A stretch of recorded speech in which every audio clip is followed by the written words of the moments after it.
बड़ा ही हास्यास्पद लगता है जब प्रेस और मीडिया की स्वतंत्रता की बात वे करें जिन्होंने मीडिया को खरीद रखा है या मीडिया के वे लोग जो बिक चुके हों, जैसा कि इनके शो से जाहिर होता है। 14 पत्रकारों का बॉयकॉट किया इंडिया गठबंधन ने और मिर्ची लगी बीजेपी को।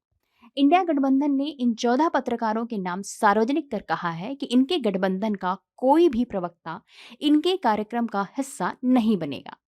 तो इस तरह से इंडिया गठबंधन ने चैनल्स का नहीं, उनके एंकरों का बहिष्कार किया है और उन एंकर्स के कार्यक्रमों का। लेकिन इनके प्रवक्ता उन चैनल्स के दूसरे कार्यक्रमों का हिस्सा बन सकते हैं। इंडिया गठबंधन ने इन नफरती 14 पत्रकारों या यूं कहें एंकर्स के नाम सार्वजनिक कर दिए हैं। जो लोग पत्रकारिता का प तक भुला चुके हैं, वही लोग पत्रकारिता की बातें कर अब अपना रुदाली रो रहे हैं।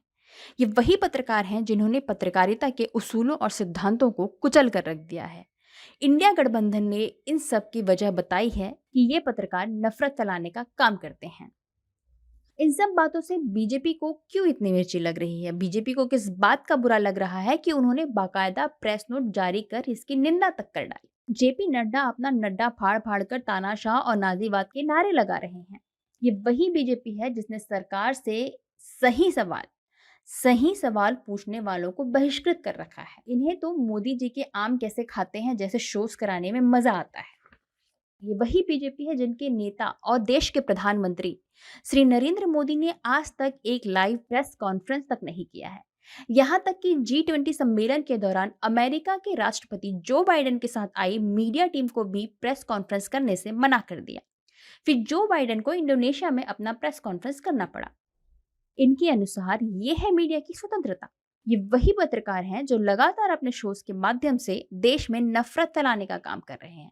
इनके शोज और इनके ट्विटर हैंडल पर आप एक नजर डालिए, फर्क साफ नजर आ जाएगा। आप में से बहुत से लोगों को ये बात बेशक चुभेगी क्योंकि आपने भी वही जादुई चश्मा लगा रखा है और उसी चश्मे से आप इस दुनिया को देखना चाहते हैं। और एक सवाल गोदी मीडिया से भी, क्या ये विपक्ष पर हमला करते रहेंगे? हर बात के लिए केवल विपक्ष को दोष ठहराते रहेंगे या अपने प्रधानमंत्री से भी कुछ पूछने की हिम्मत है इनमें? क्या इनमें से किसी ने भी पूछा कि मणिपुर जलता रहा और पीएम मोदी विदेश दौरे करते रहे, वापस आकर आज तक उन्होंने वहां जाना तक जरूरी नहीं समझा?